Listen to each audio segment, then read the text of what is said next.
बिस्मिल्लाहिर्रहमानिर्रहीम। अस्सलाम वालेकुम। तमाम लोग जहां पर हैं वहीं पर रहें, कोई अपनी जगह से बाहर ना निकले, घर से बाहर ना निकले। अटैक होने के लिए जा रहा है। ये इंस्ट्रक्शंस मिडल ईस्ट में जारी की हैं अमेरिका ने अपने फौजियों को, एम्बेसीज को और ख़ास तौर पर अपने सिटीजन्स को। अमेरिका के बाद बरतानिया ने भी अपने शहरियों को यही कहा है कि कोई घरों से बाहर ना निकले, जो ऑफिस में जो जहां पर है वो वहीं पर है, कोई आप में से घर से बाहर नहीं निकलेगा। अब आप ये सोचें कि सूरत हाल में उन्होंने जो वर्ड यूज किया है कि शेल्टर इन प्लेस, यानी stay where you are and do not leave. So इस सूरत हाल में जो जहां पर मौजूद है वहीं पर रहे, क्योंकि इस वक्त ईरान अटैक करने के लिए जा रहा है। खाली मामला ये नहीं सामने आया, खाली मामला ये नहीं है कि वो सिर्फ अटैक करने के लिए जा रहे। अमेरिका ने कहा है कि अगले 48 घंटों में हम पर तारीख का सबसे बड़ा हमला होने के लिए जा रहा है। और देखिए, ईरान के जो मिलिट्री चीफ हैं, यानी ख़ास तौर पर जो रिसेंटली आए हैं chief of staff Abdur Rahim Musavi, उन्होंने कहा है कि नेतन्याहू की सज़ा ऐसी होगी कि जब तक हम इसको घुटनों में नहीं गिराएंगे हम इसको छोड़ेंगे नहीं। और अमेरिका ने जो गलती की है उसका वो खमियाजा इतना बुरा भुगतेगा कि ये तब तक ऑपरेशन और हमारे अटैक सब नहीं रुकेंगे जब तक हम नेतन्याहू को उसके घुटनों पर ना गिरा दें। यानी सादा अल्फाज में उन्होंने कहा है कि जब तक हम इजराइल को शिकस्त नहीं दे लेते अब ये जंग नहीं रुकने वाली।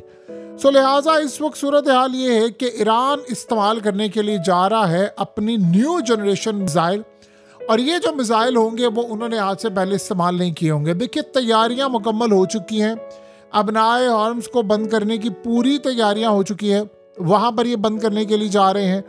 उसके अलावा तेल की कीमतें आसमान पर है। अब यहाँ एक बात ज़हन में रखिएगा, अब इजराइल क्या चाहता है, व्हाट नेक्स्ट। वो क्या चाह रहे हैं कि ईरान इतना ख़तरनाक अटैक करने के लिए जा रहा है। वो ये चाह रहे हैं कि अमेरिका को तो हमने जंग में शामिल कर लिया है, लेकिन हम मुस्लिम ममालिक को भी ईरान के खिलाफ जंग में शामिल कर लें और वो ममालिक हमारे साथ खड़े हो जाएं और ईरान के खिलाफ, यानी वो मिडिल ईस्ट को अब जंग में धकेलना चाहता है। अब इसमें आप एक बात अच्छी तरह समझ लें कि इसमें नेतन्याहू ने मुस्लिम कंट्रीज के थ्रू पैगाम दिया है, और वो पैगाम गया है सीधा ईरान को कि हम चाहते हैं कि आप ये जंग ना करें, आप अटैक ना करें, हम यहीं पर सीज फायर कर देना चाहते हैं। तो ईरान ने बस सिंपल सा पैगाम दिया है कि शुरुआत तुमने की थी, अब जंग का इख्तिताम हम करेंगे और अपनी मर्जी से अपने मर्जी के रिजल्ट हासिल करने के बाद करेंगे। तो ईरान की तो जितनी पसली है, कैपेसिटी है, वो तो अपने वेट से ज़्यादा पंच मार रहे हैं जितना वो कर सकते हैं। तो वो इस सूरत हाल में तो पूरी तरह लड़ाई कर रहे हैं, लेकिन इस वक्त जो सूरत हाल पैदा हो रही है वो इसराइल के लिए बड़ी ख़तरनाक होगी। जाहिर सी बात है अमेरिका के लिए। देखिए, अमेरिका को बहुत बुरा इसका खमियाजा भुगतना पड़ेगा, बहुत सारे इसके फौजी मारे जाएंगे, बड़ी तादाद के अंदर इनको इस वक्त तबाही का सामना करना पड़ेगा। आपको पता है कि इस वक्त इजराइल के 50 तैयारों ने तेहरान में अटैक किया है। 50 तैयारे इस वक्त घुसे हैं, और आप सोचें ये वो तैयारे हैं जो अब अटैक करने के लिए आए हैं, जो अटैक अमेरिका ने किया है न्यूक्लियर फैसिलिटीज पर, उसके बाद अटैक करने के लिए आए हैं। यानी ये कोई आम सूरत हाल नहीं है कि जी वो अटैक पहले करें, ये अटैक वो अब करने के लिए आए हैं। इसराइल ने इस वक्त पूरे मिडिल ईस्ट को जंग में धकेलना है। इसराइल ने इस वक्त लेबनान में अटैक करना शुरू कर दिया है। वो चाह रहा है कि अब हिजबुल्लाह भी मेरे साथ इस जंग में आ जाए। असल में उसे पूरे ममालिक अब हासिल करने हैं। तो उसने एक चीज़ देख ली है कि अमेरिका तो आ गया हमारे साथ जंग में। आपको पता है कि अमेरिका को जंग में लाना इसराइल का कितना बड़ा प्लान था, तो अमेरिका को तो जंग में लिया है। अब आप गौर करें कि जंग में वो लिया है, वो चाह रहा है कि अमेरिका लड़े ईरान के साथ। हम पर ईरान हमला कर रहा है, ठीक है, हम देखेंगे, लेकिन हम साथ साथ अब लेबनान पर जंग छेड़ दें, लेबनान के साथ हम इराक पर जंग छेड़ दें, फिर उसके बाद हम ईरान पर तो जंग छेड़ें और आहिस्ता आहिस्ता हम तुर्की की जानिब चले जाए। तो ये उनका पूरे का पूरा प्लान है। देखिए, इस वक्त सबसे बड़ी सूरत हाल ये है कि जो ख़ास तौर पर इंटरनेशनल इदारा था IAEA, ये जो इंटरनेशनल एटॉमिक एनर्जी वाले हैं, उनके साथ ईरान ने अपना पूरे का पूरा मुआहिदा वो ख़त्म करने जा रहे हैं। यानी कोई अब वो अपनी सूरत हाल नहीं बताएंगे, यूरेनियम कितना है, ये सारी इंफॉर्मेशन लेकर जाकर वो आगे इसराइल को पास करते हैं। सो ये तो सूरत हाल आप अच्छी तरह समझ लें कि मामला क्या होने के लिए जा रहे हैं। सो इस वक्त सबसे बड़ा मसला ये हुआ है कि बरतानिया ने कहा है कि बरतानवी नेशनल इस वक्त इसराइल इमीडिएटली छोड़ दें।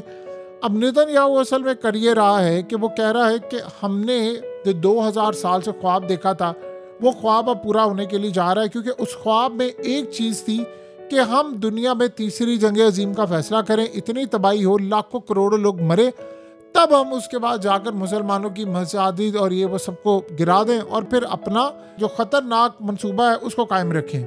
अब आप ये सोचें कि जब ईरान ने अटैक करने का ऐलान किया है तो सुबह डोनाल्ड ट्रंप ने कहा था कि हम रेजीम से जो ऑपरेशन करेंगे, इतनी बेशर्मी के साथ उसने कहा है। और अब आप देखें क्या कहता है। अब कह रहे हैं व्हाइट हाउस वाले कि जी नहीं, वो हम नहीं चाह रहे कोई रेजीम चेंज ऑपरेशन करना, लेकिन हम बस वो गलत फहमी हुई है उस समझने में मीडिया को, ट्रंप का मतलब ये नहीं था, ये था, वो था। सो लिहाजा इस वक्त सबसे बड़ी सूरत हाल ये पैदा हुई है कि सबसे बड़ा मामला चाइना ने कहा है। उन्होंने कहा है जो इसराइल और अमेरिका ने ईरान पर अटैक किया है, इसने एक इंतहाई गंदी घटिया मिसाल कायम की है, जिसके बाद अब कोई महफूज नहीं रहेगा। अब इसराइल में सबको पता है कि अटैक होने के लिए जा रहा है, स्कूल्स बंद है, वहाँ पर तमाम वर्क प्लेसेस, काम शाम धंधा सब कुछ टोटली बंद है। कोई गैदरिंग, शादी, कुछ भी लोगों को कहा है कि आपने किसी सूरत नहीं करनी। और इस वक्त तमाम के तमाम लोग सिर्फ जहाँ पर मौजूद है वहीं पर रहे। यानी उन्होंने भी सिंपली वही पैगाम दिया है कि शेल्टर इन प्लेस, यानी स्टे वेयर यू आर, जहाँ पर आप मौजूद हो वहीं पर रहो, कहीं बाहर जाने की ज़रूरत नहीं। सो लिहाजा इस वक्त इन्होंने हिजबुल्लाह पर भी अटैक शुरू कर दिए हैं और ईरान ने अब इनको जवाब देना। देखिए ईरान के पास अब टाइम नहीं है, ईरान के पास बिल्कुल थोड़ा टाइम है और ऐसा लग रहा है कि इस वक्त इसराइल, देखिए एक बात ज़हन में रखिएगा, इसमें एक और भी सूरत हाल बड़ी ख़तरनाक होने वाली है।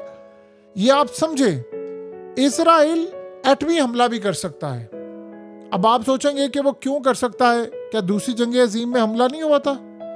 क्या वहाँ पर जापान पर इन्होंने एटमी हमला नहीं किया था? सवाल ये है कि अगर वो एटमी हमला करेंगे तो बाकी ममालिक क्या करेंगे? ये तो पूरी तरह आप दुनिया को एक ऐसी जंग में धकेलने के लिए जा रहे हैं जिसके बाद सिर्फ तबाही होगी, बर्बादी होगी और इसके अलावा और कोई मामला सामने नहीं आएगा। सो लिहाजा इस वक्त इन्होंने काम ये किया है कि बुरी तरह स्ट्राइक करना शुरू कर दिया है, मुख्तलिफ ईरान के मकामात पर स्ट्राइक शुरू कर दिया है और इसके अलावा ईरान के हमले से पहले प्रीएम्प्टिव स्ट्राइक उन्होंने लेना शुरू कर दिया है। आपको पता है कि सूरत हाल में एक नई डेवलपमेंट सामने आई है। वो डेवलपमेंट क्या है कि अमेरिका ने कल सारी दुनिया को कहा भी मैंने तो कर दिया है ईरान पर अटैक, मैंने उसकी न्यूक्लियर फैसिलिटीज तबाह की हैं। अभी उनका दिल नहीं भरा, वो कहते हैं कि ईरान अभी मजीद अटैक कर सकता है, वो एटम बम बना सकता है क्योंकि उसके बाद यूरेनियम बच गया है। तो अब वो कह रहे हैं कि हमें अटैक करना होगा ईरान के ऊपर मजीद। यानी आप ये अंदाज़ा कर लें कि ऐसी सूरत हाल पैदा हो गई है कि वो कह रहे हैं कि हमें ईरान पर मजीद अटैक करने होंगे और हो सकता है कि हम बहुत बड़े ऑपरेशंस कर लें। देखिए जो एक और सूरत हाल बड़ी ख़तरनाक डेवलप हो रही है, ईरान ने चूँकि अटैक करना है, इस वक्त भरपूर अंदाज में अटैक करना है, लेकिन उसमें एक ऐसी डेवलपमेंट भी सामने आ रही है कि उस अटैक के दौरान कहीं ना कहीं इसराइल या अमेरिका किसी मुस्लिम कंट्री के साथ ईरान के ताल्लुकात ख़राब करवा दे, वहाँ पर कोई हमला या कुछ करवा कर और ईरान पर नाम लगा दे और उसके बाद उसको भी जंग में ले आए। ये भी उनका एक प्लान है, क्योंकि इस वक्त देखिए मिडिल ईस्ट के अंदर स्टेट ऑफ हार्मस यानी खासतौर पर अपनाए हार्मस जब बंद हो रहा है तो इसका मतलब है कि तेल नहीं जाएगा। दुनिया में तेल की कीमतें आसमान पर जाने वाली हैं और दुनिया में और बहुत सारी कीमतें आसमान पर जा रही हैं। खाली ये बहरान नहीं है, बहरान तर बहरान है, सप्लाई चेन मुतासिर हो रही है। इवन के चाइना ने भी कहा है कि ये बड़ी ख़तरनाक सूरत हाल पैदा होने के लिए जा रही है, तो पूरी दुनिया से मुतासिर होगी। अब देखिए पहले तो ये था कि ईरान और अमेरिका का ये जो जंग है ये इतनी ख़तरनाक होगी कि तेल की कीमतें तो आसमान पर जा रही है, पूरा वर्ल्ड असल में इससे मुतासिर होने के लिए जा रहा है। और कतर के बारे में इन्होंने कहा है कि कतर में जितने अमेरिका ने जो वार्निंग जारी की है वो कतर के अपने शहरियों को जारी की है। और आप अंदाज़ा करेंगे कि कतर में जो अमेरिका की सबसे बड़ी मिलिट्री बेस है, लेकिन कतर के ईरान के साथ इतने अच्छे ताल्लुकात हैं, इतने अच्छे ताल्लुकात हैं कि आप उसका तसव्वुर भी नहीं कर सकते। लेकिन उसके बावजूद आप अंदाज़ा कर लें कि कतर के बारे में इन्होंने कहा, कतर ने कहा जी हमारे यहाँ पर तो शहरी सारे महफूज हैं। तो ये जो सूरत हाल है, दुनिया भर में इस वक्त फ़्लाइट्स मुकम्मल तौर पर कैंसिल हो रही हैं, चाहे वो तेल अवीव की है, चाहे वो मिडिल ईस्ट की कंट्रीज़ की है, हर जगह पर लोग फंसे हुए हैं, फ़्लाइट्स कैंसिल हो रही हैं। और ईरान ने जो शायद अब अटैक करना है, उसके बाद फिर अमेरिका अटैक करेगा, फिर उसके बाद अमेरिका कहेगा जी मुझ पर अटैक चुके हो चुका है, तो लिहाजा अब आर्टिकल 5 के तहत मैं नेटो को शामिल करूँगा, तो अब आप बड़ी जंग के लिए तैयार है। तो यहाँ से आप अंदाज़ा कर लें कि ये सारे क्या करने के लिए जा रहे हैं, कितने बड़े पैमाने पर तबाही लाएंगे, क्या मामला होंगे, क्या सूरत हाल होने के लिए जा रही है। ये असल कहानी है जिसको अब समझना है। बहरहाल टाइम थोड़ा है, लड़ाई बड़ी है, लंबी है, ख़तरनाक है, और इस लड़ाई के अंदर कितनी तबाही होगी ये नहीं पता। लेकिन एक बात तय है कि तीसरी जंग अजीम छिड़ चुकी है, बस अब उसने अपने पीक पर जाना है, ये हम देखेंगे, वरना आने वाली दुनिया में सुकून नाम की अब कोई चीज़ बाकी नहीं।